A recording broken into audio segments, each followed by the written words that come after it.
Life, Love and Health back in 2002 and we did it because we were over there looking around, helping celebrate the independence of the country back in 2002, and just saw that there was so much to be done, and there is still so much to be done, and we thought we could do something to help, and we started up Life, Love and Health, just a little volunteer charity, and we've been plugging away doing projects in the mountains of Timor for 8 years.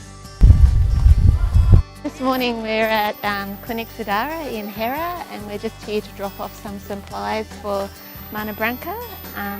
Mana Branca started up the clinic here in 2002. At the time she just practiced on a tree around the back there, and they only had one source of food and no clean water at the time, so you'll come and see that the clinic's come a long way since then.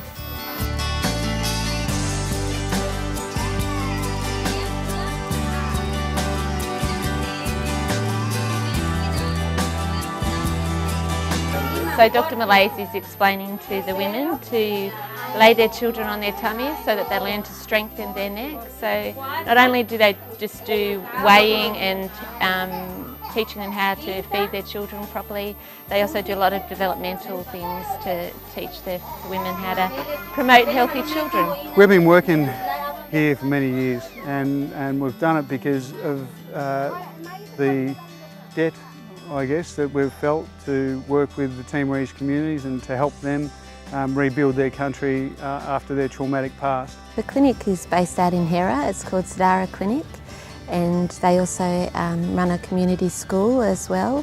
So Branca is the midwife there, and she's been involved there since 2002.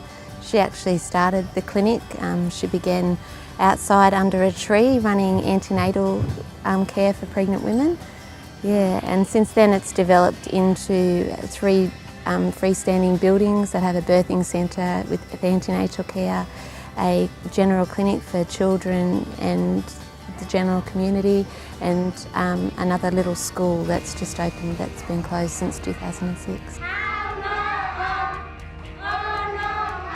The community, even though it looks very small, there are lots of people that live in the community. They don't just do the direct community around the clinic, they also do outreach programs up into the community, so they pack up their first aid kits and literally by motorbike or by foot travel out into the districts that surround that clinic. So they're very far-reaching with their support for the community.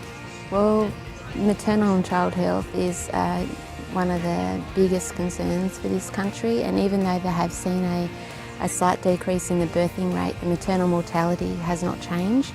So I would imagine that for that particular community that would be an even greater problem because of their access to healthcare services. Even though they're only 12 kilometres out of Dili, a lot of these people have no access to any type of transport, and they have a river to cross which floods for most of the wet season. So there's lots of physical barriers as well as economic, that they literally can't afford to travel to Dili for their antenatal care, and there's a lot of fear associated with going to a big hospital because generally when people leave it too late to go to hospital, a lot of things do tragically happen and people do die. So unfortunately there's a lack of information. So the fact this community has access to a local centre is actually saving lives.